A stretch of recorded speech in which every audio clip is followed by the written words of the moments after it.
Hello everyone, my name is Dakoba, and welcome back to Satisfactory. Today we're going to be taking a look at steel and working through the basic and advanced steel factories that will get us through tiers 3 and 4. Now there are timestamps in the description below if you're looking for something specific, but we have a lot to do today in order to get these factories built. Our first step is going to be to do some research in the hub and in the MAM to unlock some new technologies, to unlock steel itself, as well as vehicular transportation, so that we can connect up our different factories around the map. We're also going to be digging into the MAM to expand our inventory and unlock a few other technologies. Once that's done, we'll dive right into our first factory build, making a basic steel factory that produces all of the beams and pipes we'll need to see us through this phase of the game. We'll then leverage those components to build an advanced steel factory that's going to produce stators, motors, and encased industrial beams for us, which is everything we need to finish up tiers 3 and 4. Finally, we're going to be building a new base. It's time for us to leave our starter factory behind and set up a new centralized location. We'll gather up all the different items from all over the map using tractors and truck stations and bring them together into a centralized storage location so that we have everything we need whenever we want to set out and build a new factory. Let's get into it.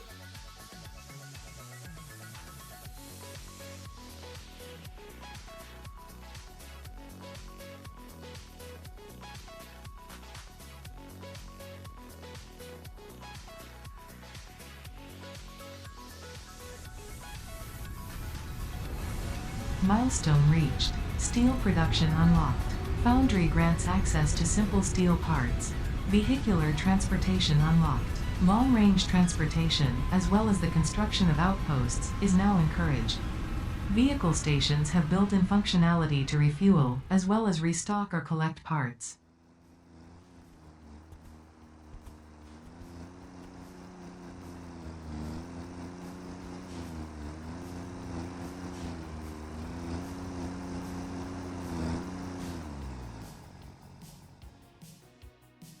Alright, now our first build today is going to be our basic steel plant. I've chosen a location that's going to be perfect for both of our steel builds today, but in particular for this first one. We have a pure coal node with a single Mark 1 miner that's going to provide 120 coal per minute. We also have two normal iron veins, which with Mark 1 miners will also provide 120 iron ore per minute, and that's exactly what we need. Now this location also has a number of other resource veins. In particular, there's a normal copper vein and an impure limestone vein. We'll use those later on when we get to working with advanced steel products, but for now we're going to stick with just the iron and coal. Now the iron and coal are going to be combined in 3 foundries. These foundries are going to be set to 88.888% clock speed. This will allow each foundry to produce 40 steel ingots per minute for a total of 120.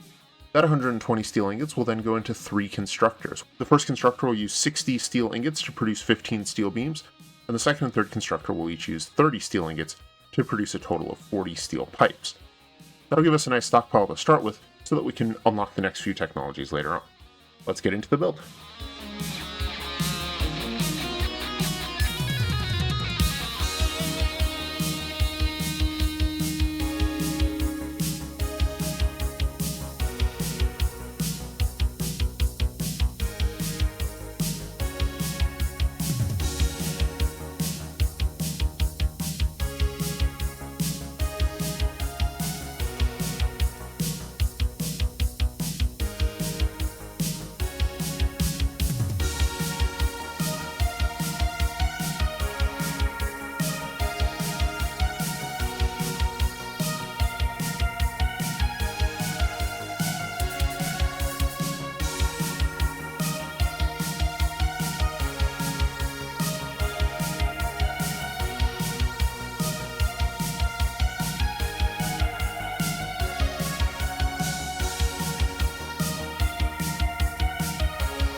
Alright, and that is a steel factory all complete. We're pretty well sticking to the design. We're bringing in our iron ore from the left on a belt line and our coal on a belt line from the right and down below. Those are going into the 3 foundries to make 120 steel ingots, which are then going into the 3 constructors.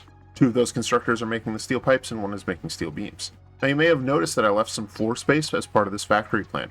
This is a bit of future proofing. I'm hoping to get the solid steel ingot alternate recipe today. I don't have it yet, but we're doing some research in the MAM right now. We'll check on that here in a minute. If we get that recipe, we'll need to set up an array of smelters to pre-smelt our iron ore into ingots. That's what that platform there in the distance is for. And then the ingots would come in and use the same foundries to produce the steel ingots. We've also left room for another constructor. With the additional 60 steel ingots that would produce for us, we would be able to double our production of steel beams. Let's grab up some steel beams and some steel pipes and head home and see what we've got going on in the MAM, as well as what new technologies we can unlock in the hub. Alright, now taking a look at the MAM, we do have a couple of hard drives that we could dig into, but before we do that, I want to expand our inventory. I am tired of having so little inventory space. Let's go ahead and research that and see what else we can unlock. Looks like we can pick up the rebar gun as well. That'll require some additional reinforced iron plates and screws, as well as some alien DNA capsules. Fortunately, we can craft those up really easily.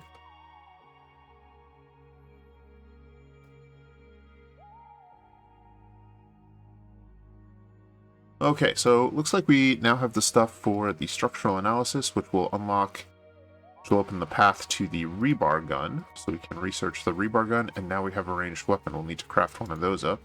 I'm going to hold off on the expanded tool belt until we have a little bit more steel. We could do that now, but I pretty much have our entire supply of steel beams right now, and I don't want to spend it on that just yet. Let's see what else. I think in sulfur we had some additional technology we could research. Let's see what's there. Okay, and that is the turbo fuel recipe, which is something we'll want to take a look at later on in the game. Plus compacted coal. And then under quartz, we can get some more inventory slots. That'll be wonderful. Excellent, excellent. The crystal oscillators are something that we're probably going to want to have to dive into and take a look at before too much longer, but we'll hold off on that for now. And at a quick glance, I don't see anything else that we're quite ready to dive into just yet, so we can go ahead and take a crack at one of these hard drives. And there it is, our solid steel ingot recipe. I'm very excited to get this. This is going to make the rest of our steel production so much easier. I'm a little sad that we don't get to take the pure copper ingot. That's not something we can use until we get a refinery in Tier 5, but it's such a valuable recipe, I hate to see it go. But we'll have plenty more opportunities to pick that up. Let's go ahead and grab the solid steel ingot. Alright, with that research all taken care of, I think our next task is going to be to establish our new base, and I've been scouting out some locations. And I think I've decided that we're going to use the flat plain above that cliff there. There's a beautiful little pond that we'll set up near, so we'll have a nice vista from which we can look out on all our different factories. And it's also got some really nice connections to the surrounding terrain, so we'll be able to set up some nice logistics lines there. Let's go ahead and get started with this build in the form of a time-lapse.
that is a new base, all complete, or at least complete for today. Obviously, there's a lot of work left to do in terms of decorating this and expanding our road network, but this is such a large project, there's no way to complete it in one sitting. So this is something we're going to work on. In each episode, we'll expand it a bit more, connect up a few more factories, and whenever we reach out or branch out into a new area, we'll also take the road with us. We've also got our storage system up and running, so we are bringing in items from all over the map. Every single item that we're producing is being brought in some capacity. I have had to rework the numbers on some of the factories in order to reduce the amount coming in order to keep it to spec within our current logistics, but everything is squared away and we are bringing in all the items we should need for the foreseeable future to meet our build demands. And we aren't necessarily reducing our production. All of the storage at the various locations is still in place, so we'll have large stockpiles that we can call on if what we have here isn't enough. Now, this was far and away the biggest build we've done in the series, and I've been at this for about 12 hours, but I'm very pleased with how everything is working. You can see one of our trucks coming in. I think this one is bringing coal to our fuel depot there on the far side. And with this project done for the day, I think it is time for us to look at what is next. Now, while I've been doing this, I've been gathering up hard drives, and I managed to get several of the recipes that I was looking forward to using in our advanced steel plant. So let's head on over and take a look at that. Alright, we are back here at our steel plant to get ready for phase 2. Now, this is going to be far and away the most complex factory that we have built, but it's actually quite simple. We have 3 basic production lines going on to get to our sort of basic components that we'll need in order to create the 3 output items we want. First up, we're going to be mining 90 copper ore and smelting that into 90 copper ingots, which will then turn into 180 wire. That's our first sort of intermediate component. Next up, we'll be mining 100 coal and 100 iron ore. This is in addition to what we're already mining for our basic steel plant. Now, we've managed to grab the solid steel ingot recipe, so we'll be able to pre-smelt that iron ore into ingots and then combine that with the coal to get 150 steel ingots, which will then turn into 100 steel pipes in 5 constructors. Our third intermediary product is concrete, which we're going to create out of 75 limestone from a nearby limestone vein. Now we've gotten lucky with a couple of nice alternate recipes, and so these 3 products are all we need in order to produce all of the outputs we want. The steel pipe and wire are the ingredients for the stator, but it's also the ingredients for the steel rotor, which is one of the alternates we've picked up. So we'll be using the steel rotor alternate recipe to create rotors out of our steel pipes and wire, as well as stators out of our steel pipes and wire. Now we're going to keep 5 of those stators and send those into storage. The other 10 will combine with 10 rotors to create 5 motors. So those motors will join the stators in storage. Now that'll use up most of our steel pipes, but we'll have a few left over which we can combine with the concrete using our encased industrial pipe alternate recipe to create encased industrial beams. We'll be creating 5 encased industrial beams and sending those into storage as well. Now this would normally take 2 assemblers. We're going to use a single one and overclock it to 130% clock speed to get the 5 we want. Alright, and with that out of the way, let's get into the build.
Alright, and that is a steel factory all complete. It is chugging away, producing all of our steel beams, steel pipes, encased industrial beams, motors, and stators for us, and taking them back over to our home base.